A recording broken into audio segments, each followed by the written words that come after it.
به نام چی؟ نیروی درونی. من عبدالحمید زاری هستم، مؤسس رشته واترچی. این رشته برای اولین بار در ایران توسط من ابداع شده و فکر نکنم تا کنون در دنیا هم چنین رشته کسی به ثبت رسونده باشه. امیدوارم که این رشته به کل دنیا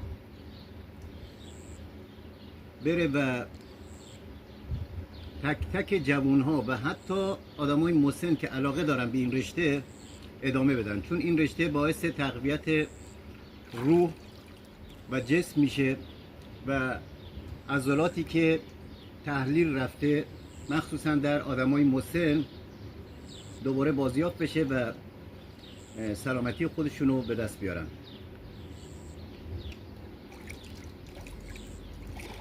واتر